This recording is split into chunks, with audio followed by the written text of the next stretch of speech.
Welcome कार्सो gang. आज हम बात करेंगे इस हफ्ते के कुछ लेटेस्ट कार न्यूज के बारे में, जिसमें इंडिया में हाल ही में लॉन्च हुई एक गाड़ी ने 5 स्टार स्कोर किया है अपने क्रैश टेस्ट में। BMW की एक नई गाड़ी आने वाली है। फॉर्च्यूनर को टक्कर देने के लिए एक जर्मन SUV जल्द ही लॉन्च हो रही है इंडिया में। एंड ऑल्सो लैम्बोर्गिनी भी अपनी एक नई गाड़ी को इंडिया में ला रही है। सो चलो बिना टाइम वेस्ट किए चलिए देखते हैं।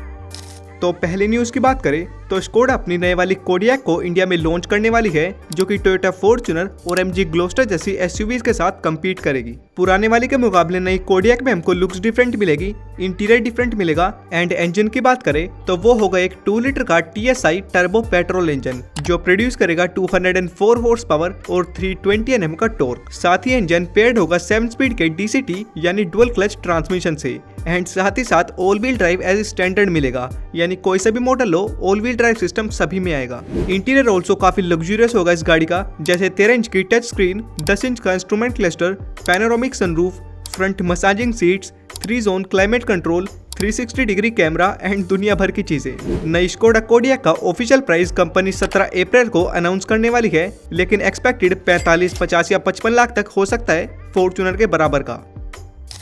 नेक्स्ट न्यूज की बात करें तो किया सीरोस अभी हाल ही में लॉन्च हुई है, आप सभी को पता ही होगा। तो ये गाड़ी गई थी BNCAP यानी भारत NCAP में क्रैश टेस्टिंग के लिए, जिसमें इस गाड़ी ने फुल 5 स्टार स्कोर किया है दोनों एडल्ट और चाइल्ड ऑक्यूपेंट प्रोटेक्शन में। एग्जैक्ट स्कोर बताऊं तो एडल्ट रेटिंग में 32 में से 30.21 पॉइंट्स और चाइल्ड रेटिंग में 44.42 पॉइंट्स आउट ऑफ 49। एंड इसी के साथ ये किया की पहली गाड़ी हो गई है इंडिया में जिसने फुल 5 स्टार स्कोर किया है क्रैश टेस्ट में। बाकी फिलहाल किया की किसी और गाड़ी में 5 स्टार नहीं मिलता। अब किया की बात कर ही रहे हैं तो बात करते हैं किया की ही एक और गाड़ी के बारे में। किया ने हाल ही में ये अनाउंस किया है कि वो जल्द ही अपनी सेल्टोस में हाइब्रिड पावर ट्रेन इंट्रोड्यूस करने वाली है। यस, सेल्टोस में ग्रैंड विटारा और हाईराइडर के जैसा हाइब्रिड का ऑप्शन मिलेगा, जिससे गाड़ी में ऑब्वियसली बढ़िया माइलेज मिलेगा। सोर्सेज के अकॉर्डिंग सेल्टोस में आएगा एक 1.5 लीटर का naturally aspirated petrol hybrid engine. And बाकी उनके अलावा नॉर्मल टर्बो पेट्रोल और डीजल का ऑप्शन भी रहेगा। जब भी किया अपनी न्यू जनरेशन सेल्टोस को लॉन्च करेगी यानी नया वाला मॉडल, तो उसी के साथ ये हाइब्रिड मॉडल्स भी इंट्रोड्यूस किए जाएंगे, जो कि एक्सपेक्टेड नेक्स्ट ईयर 2026 में हो सकता है। नेक्स्ट न्यूज है लैम्बोर्गिनी की तरफ से। लैम्बोर्गिनी अपनी नई टेमेरारियो को इंडिया में लॉन्च करने जा रही है अप्रैल 30 को। हाँ, 30 अप्रैल को टेमेरारियो इंडिया में लॉन्च होगी अराउंड 7 करोड़ के एक्सपेक्टेड प्राइस पर। हालांकि एग्जैक्ट प्राइसिंग इसके लॉन्च के साथ ही पता चलेगी। नई टेमेरारियो में इंस्टॉल्ड है एक 4 लीटर का twin turbo V8 engine 80 speed के DCT गियर बॉक्स के साथ ही इसमें 3 इलेक्ट्रिक मोटर्स भी इंस्टॉल्ड है, क्योंकि ये एक हाइब्रिड गाड़ी है। सो जो कंबाइंड आउटपुट ये गाड़ी प्रोड्यूस करती है वो है 800 हॉर्स पावर और 730 Nm का टॉर्क। बहुत ही तगड़ा है भाई। एंड इसी पावर के साथ ये गाड़ी 0 to 100 को सिर्फ 2.7 सेकंड्स में कर लेती है with a top speed of 343 kilometre per hour. अब क्योंकि टेमेरारियो लैम्बोर्गिनी हुरेकान की ही सक्सेसर है, या फिर कह लो कि हुरेकान का ही एक नया अवतार है, सो काफी कुछ लुक्स में सिमिलरिटीज हमको देखने के लिए मिल जाती है, जो कि ये गाड़ी कैरी फॉरवर्ड करती है। एंड उसके अलावा इसका इंटीरियर नए वाली लैम्बोर्गिनी रिवोल्टो की तरह है, बस 19-20 का ही फर्क है। अगली न्यूज की बात करें तो BMW अपनी नई 2 सीरीज ग्रैंड कूपे को इंडिया में लॉन्च करने वाली है मिड 2025 तक। नई 2 सीरीज BMW की सबसे एंट्री लेवल मॉडल है इंडिया में, जिसमें हमको मिलता है एक 1.5 लीटर का mild hybrid turbo petrol engine. हाँ, BMW में 1.5 लीटर का इंजन जो इस गाड़ी को 170 हॉर्स पावर और 280 Nm का टॉर्क निकाल कर देगा। तो भाई पावर वगैरह तो एक्सपेक्ट मत करना इस गाड़ी से, बस ब्रांड का ही नाम है और कुछ नहीं। हालांकि इंटीरियर काफी लग्जूरियस और स्पोर्टी दिया गया है, जैसे BMW के अपर मॉडल्स में आता है। बस बाकी उसके अलावा तो अपने प्राइस के हिसाब से काफी अंडर पावर्ड सी गाड़ी है। साथ ही फ्रंट व्हील ड्राइव गाड़ी है, रियर व्हील ड्राइव भी नहीं मिलता भाई। मतलब ये गाड़ी बस उनके लिए है जिनको पावर इंजन वगैरह से घंटा फर्क नहीं पड़ता, बस उनको BMW का नाम चाहिए 45-50 लाख के बजट के अंदर। BMW पर आ ही गए हैं तो बात कर लेते हैं दोबारा BMW के ही बारे में। तो BMW Z4 या फिर Z4 का तो आपको पता ही होगा, इनकी कन्वर्टेबल 2 सीटर रोडस्टर। तो इस गाड़ी में BMW ने अब एक नया इम्पल्स एडिशन लॉन्च किया है, जिसमें अब मिलेगा एक 6 स्पीड का मैनुअल ट्रांसमिशन। यानी अब तक ये गाड़ी सिर्फ ऑटोमेटिक में ही अवेलेबल थी, लेकिन अब मैनुअल का भी ऑप्शन इस गाड़ी में आ गया है, जिसका प्राइस है 97.9 लाख, यानी ऑन रोड 1 करोड़ से भी थोड़ा ऊपर जाएगी ये गाड़ी। एंड इस 1 करोड़ में आप मैनुअल का मजा ले सकते हो इसके इनलाइन 6 सिलेंडर इंजन के साथ, जो अराउंड 340 हॉर्स पावर और 500 Nm का टॉर्क प्रोड्यूस करता है। मतलब भाई मजे तो है यार। 2 सीटर गाड़ी, ऊपर छत खुली हुई, हाथ में मैनुअल स्टिक और BMW का लोगो।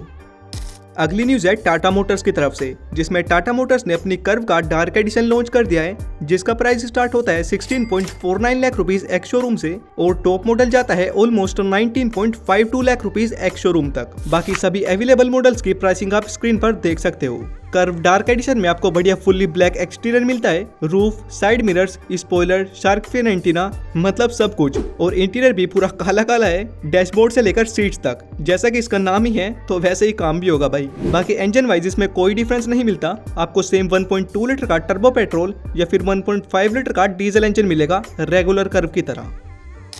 डार्क एडिशन की बात कर ही रहे हैं तो सिट्रोएन ने भी अपनी एक नहीं, दो नहीं बल्कि तीन गाड़ियों का डार्क एडिशन लॉन्च कर दिया है। पहली सिट्रोएन बसाल्ट, जिसका डार्क एडिशन लेने के लिए आपको 23,000 एक्स्ट्रा देने पड़ेंगे स्टैंडर्ड वेरिएंट के मुकाबले। फिर सिट्रोएन एयरक्रॉस, जिसका डार्क एडिशन लेने के लिए आपको 22,500 एक्स्ट्रा देने पड़ेंगे। और फिर इनकी चिंटू मिंटू सी सिट्रोएन C3 का डार्क एडिशन, जो कि केवल टर्बो वेरिएंट के साथ ही अवेलेबल है, जिसका एग्जैक्ट प्राइसिंग आप स्क्रीन पर देख सकते हो। न्यूज है बेंटले की, जिसमें बेंटले ने अपनी कॉन्टिनेंटल जीटी और फ्लाइंग स्पर दोनों के लिए एक नया एंट्री लेवल इंजन इंट्रोड्यूस किया है, जो है एक 4 लीटर का twin turbo V8 hybrid engine, जो इन दोनों गाड़ी को अराउंड 680 हॉर्स पावर और 930 Nm का टॉर्क निकाल कर देगा अलोंग विद हाइब्रिड टेक्नोलॉजी। हालांकि ये इंजन इनके सिर्फ एंट्री लेवल यानी लोअर मॉडल्स में ही आएगा, अपर वेरिएंट्स में आपको अभी भी 6 लीटर का W12 इंजन ही देखने के लिए मिलेगा, जो 782 हॉर्स पावर और 1000 Nm का टॉर्क निकालता है। बेसिकली ये नया इंजन उनके लिए है जिनको इतनी ज्यादा पावर भी नहीं चाहिए, थोड़ी कम पावर में भी काम चल जाएगा, साथ ही गाड़ी की फ्यूल एफिशिएंसी भी बढ़ जाएगी और प्राइस कम हो जाएगा। नेक्स्ट न्यूज है लैंड रोवर की, जिसमें लैंड रोवर अपनी नई बेबी डिफेंडर पर काम कर रही है, यानी छोटी डिफेंडर, जिसका नाम डिफेंडर स्पोर्ट एक्सपेक्ट किया जा रहा है। लैंड रोवर ने इस गाड़ी की डिजाइन वगैरह तो कंप्लीट कर ली है, इनफैक्ट टेस्टिंग भी शुरू कर दी है एंड ये गाड़ी टेस्टिंग के वक्त एक्सपायर्ड भी हुई है। लेकिन भाई थोड़ी सी सैड बात भी है, क्योंकि ये गाड़ी इलेक्ट्रिक होने वाली है। हाँ, बेबी डिफेंडर या फिर डिफेंडर स्पोर्ट एक इलेक्ट्रिक SUV होगी, जो की लैंड रोवर के नए EMA प्लेटफॉर्म पर बेस्ड होगी। हालांकि ऑफ रोडिंग का कीड़ा इसमें भी रहेगा, यानी रगिड बेस और 4x4 सिस्टम इसमें भी आएगा। लुक्स में भी आपको सेम डिफेंडर की तरह ही बॉक्सी डिजाइन मिलेगा, यानी काफी कुछ लुक सिमिलर रहने वाली है। आपको प्रॉपर 5 डोर्स मिलेंगे, पड़े ही है छोटी डिफेंडर हो। इसकी बैटरी और पावर वगैरह तो अभी कुछ रिवील नहीं हुई है। बाकी लॉन्च डेट इसकी एक्सपेक्टेड है समवेयर 2027 में, यानी ऑलमोस्ट 1.5-2 साल बाद। आज की लास्ट न्यूज है मारुति सुजुकी की तरफ से, जिसमें मारुति सुजुकी ने अपनी 2 नई गाड़ियों में यानी इको और वैगनआर दोनों में 6 एयरबैग्स एज स्टैंडर्ड कर दिए हैं। यानी अगर अब कोई भी इको या वैगनआर का बेस मॉडल लेगा या फिर टॉप मॉडल लेगा, सभी में 6 एयरबैग्स मिलेंगे ही। बिल्ड क्वालिटी तो इनकी ऐसी ही है, एटलीस्ट एयरबैग तो मिलेंगे ही। एंड मारुति ने चेंजेस किए हैं तो ऑब्वियसली अब प्राइस भी बढ़ाया होगा, तो जरूर। इको का प्राइस लगभग 25,000 रुपए बढ़ गया है और वैगनआर का अराउंड 10 से 15,000। ओके, तो ये थी इस हफ्ते की थोड़ी बहुत लेटेस्ट कार न्यूज़। बाकी वीडियो पसंद आई है तो लाइक से सब्सक्राइब करना। बाय।